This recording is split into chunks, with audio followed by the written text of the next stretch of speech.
Bem, pessoal, vamos de BTC no fim de tarde dessa segunda-feira, 20 de julho. Agora na Espanha, 21 horas e 36 minutos. No Brasil, 16 e 36 da tarde. Gente, BTC incursionou para dentro da nuvem e agora está sujeita ao centro gravitacional da nuvem, que vai sugar o preço até 70, mas a gente sabe que ela vai buscar a MM200, que também exerce uma natural força gravitacional sugando o preço até ela.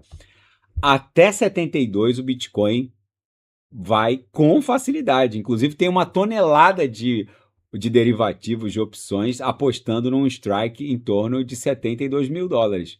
E catalisadores para isso não faltam. O Bitcoin estressou diversas vezes o patamar de 65, com bastante dificuldade para romper, só que água mole em pedra dura, tanto bate até que fura. Só que agora que está furando, o movimento de escape vai reivindicar, no mínimo, a amplitude da acumulação. Por isso que eu estou falando.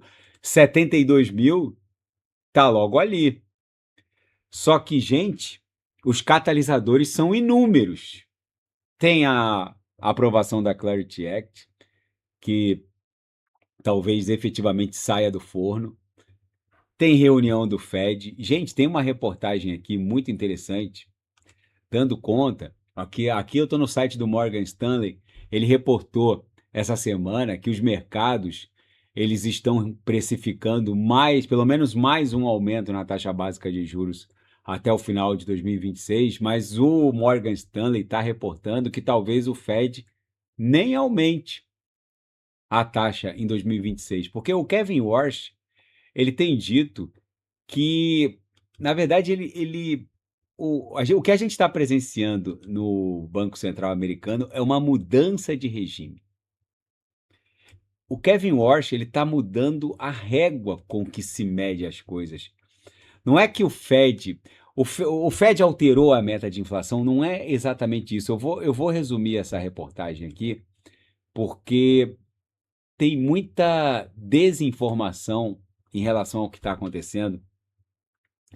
Talvez o Fed não tenha alterado oficialmente a sua meta de inflação, mas o sistema americano, o sistema econômico americano talvez tenha alterado silenciosamente a própria função da inflação. Deixa eu me explicar aqui, só para vocês entenderem o que eu estou falando.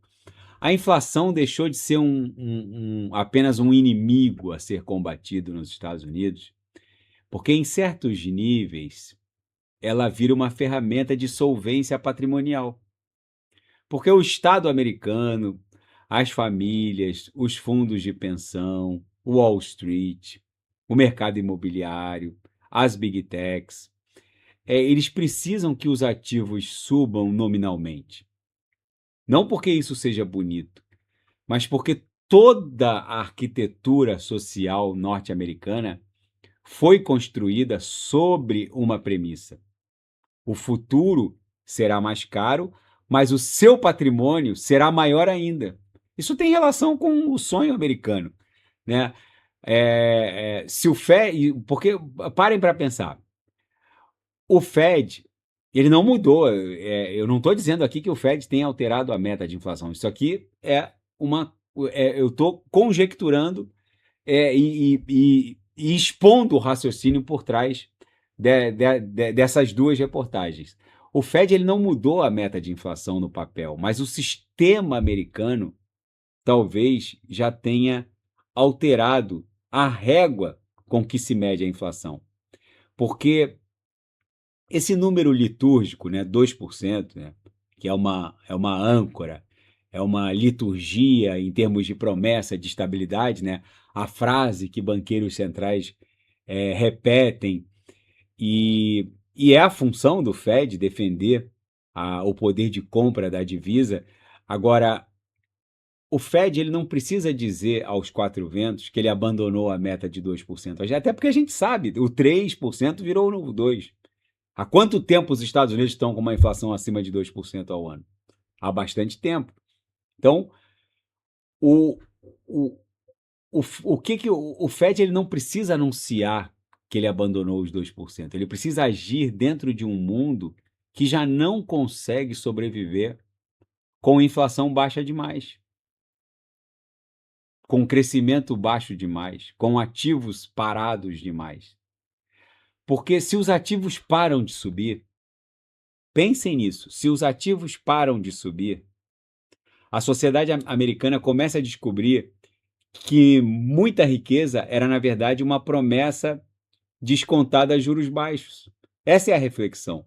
O americano médio acha que tem patrimônio, mas boa parte desse patrimônio é uma função de múltiplos, uma função de liquidez, uma função de crença de que amanhã haverá alguém disposto a pagar mais caro por aquele mesmo ativo. Agora, pensem no drama do Fed. Se ele apertar demais para perseguir a pureza dos 2%, ele drena a liquidez e quebra a possibilidade de que esses ativos atinjam esses preços. E se ele quebra o preço dos ativos, ele destrói a riqueza percebida.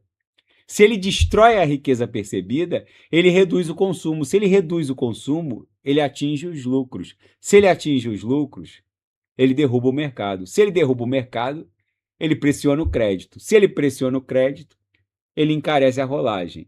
Se ele encarece a rolagem de dívida, ele agrava o déficit. Se ele agrava o déficit, o Tesouro precisa emitir mais títulos de endividamento. E, no fim, a tentativa de ser monetariamente virtuoso produz ainda mais fragilidade fiscal, financeira e política. Então, é um paradoxo. O Fed quer controlar a inflação, mas ele administra uma economia que ficou dependente de inflação patrimonial. Essa é a expressão que eu estava buscando. O Fed, ele precisa de inflação patrimonial. A inflação de bens de consumo, a inflação da conta do supermercado, essa é politicamente tóxica. A inflação da gasolina, da comida, do seguro, da saúde, essa é politicamente tóxica.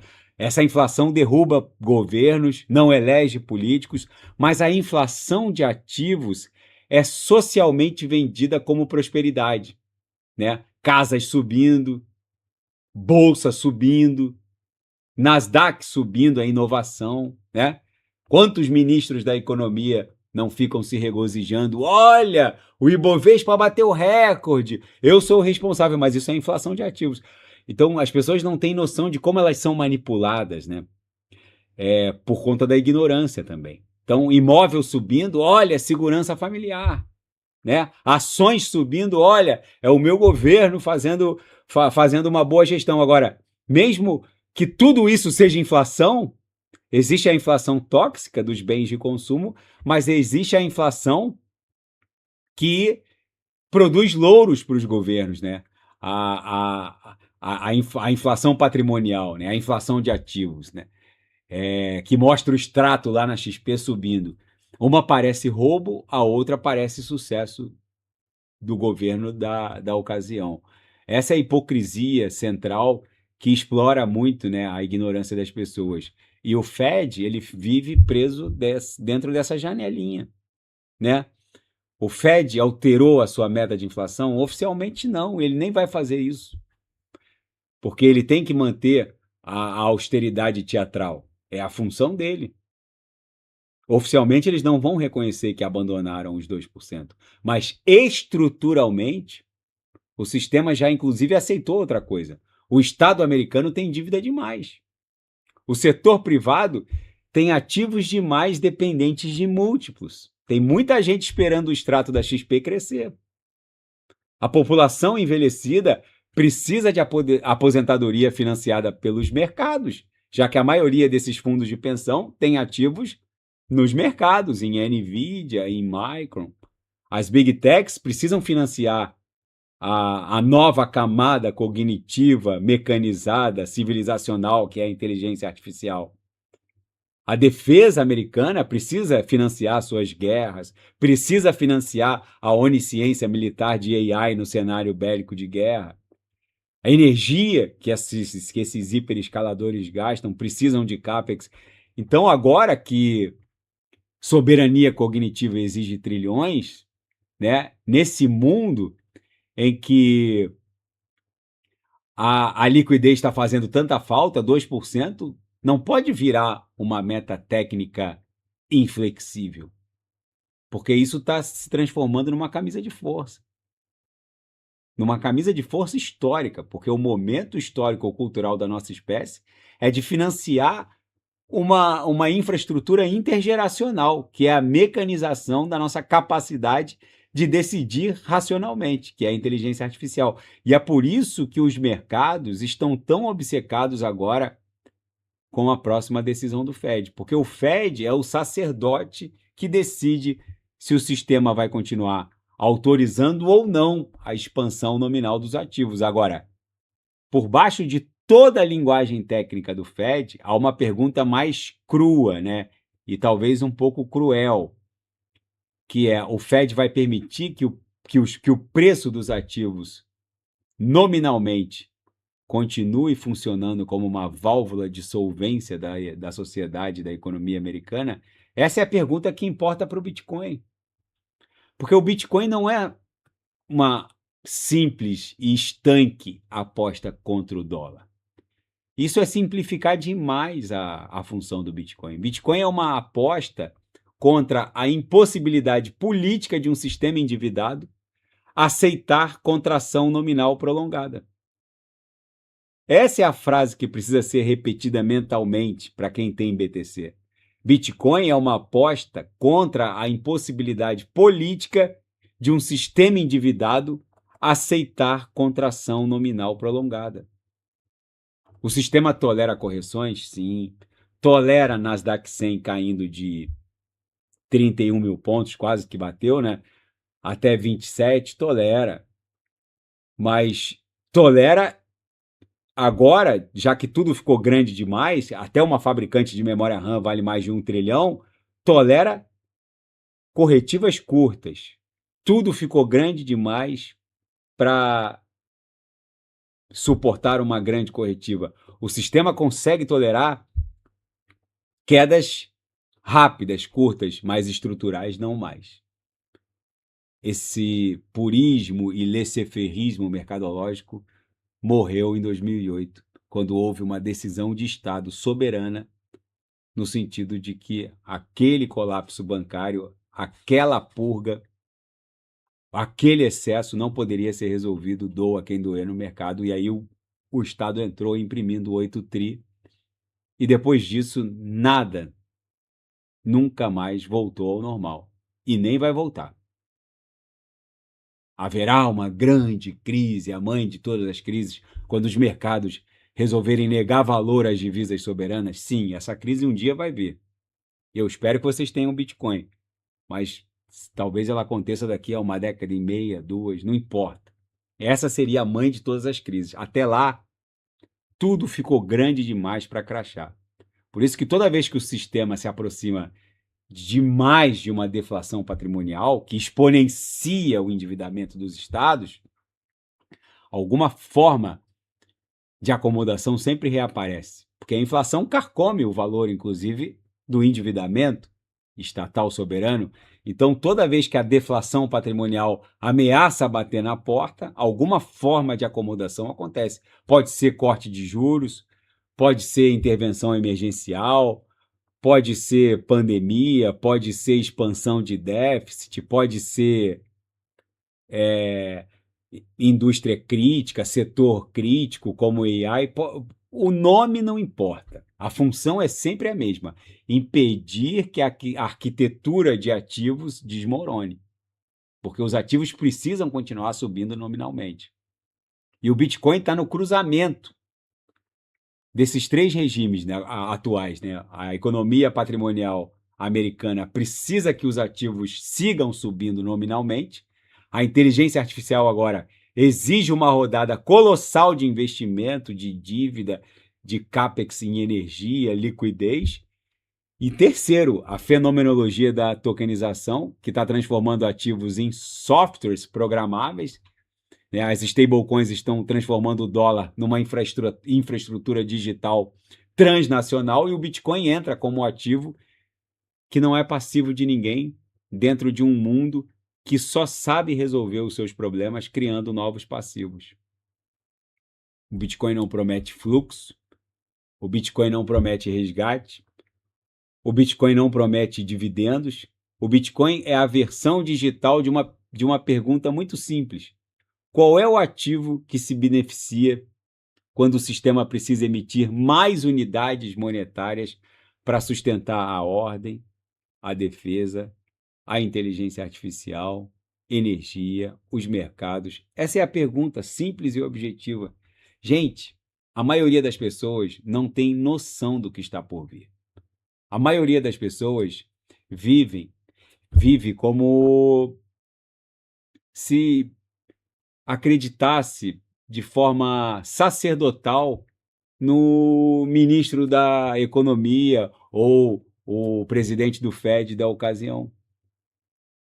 Elas não entendem o nível de manipulação de todo o sistema. Elas não entendem a diferença entre inflação de ativos patrimonial e a diferença entre a inflação de bens de consumo.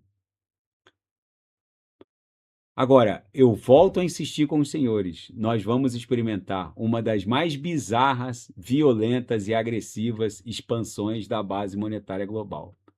E se os senhoritos não estiverem aportados em ativos escassos que façam os senhores surfarem o lado bom desse reset, vocês estarão mortos e alijados. Quando os agentes autônomos de AI acionarem os trilhos de liquidez programável, e lembre-se, uma Solana não pode ser criada da noite para o dia. Ninguém cria uma base de usuários daquela da noite para o dia. Ninguém cria uma rede de validadores como a de ETH Solana da noite para o dia. Quando elas forem acionadas, vocês vão entender o que é economia de escassez, porque ali não haverá para todo mundo. Por isso eu digo e repito aqui no canal, quem não sabe o que comprar, é só clicar no link abaixo, Gemas Altcoin Alert. Ali eu selecionei as melhores altcoins que vão performar nas próximas semanas e meses. Poder pagar num simples Bitcoin hoje ridículos $65 mil, um ativo que facilmente daqui a poucos meses estará sendo negociado a $225 mil. Gente, vocês não têm ideia do que vai acontecer com uma Solana. Vocês não fazem ideia que pagar hoje $77,44 numa Solana, um ativo que facilmente vai estar sendo negociado a $2 ou $3 mil cada sol daqui a poucos meses, entendam que os agentes autônomos de AI estão sendo instanciados em números que crescem em progressão geométrica. Não brinquem com isso. Quando a curva de adoção agêntica autônoma de AI de uma rede Solana ficar visível para seres humanos, já vai ser tarde demais. Provavelmente vocês estarão pagando mais de $1.000 numa Solana. Isso se não estiver pagando já $2 mil. Os próximos movimentos não serão educados. Tá bom, pessoal? Se nada fugir do script, eu volto amanhã para analisar o próprio Bitcoin. Fiquem com Deus. E quem quiser sugerir alguma análise, é só colocar nas mensagens abaixo. Grande abraço. Até amanhã. Fiquem com Deus.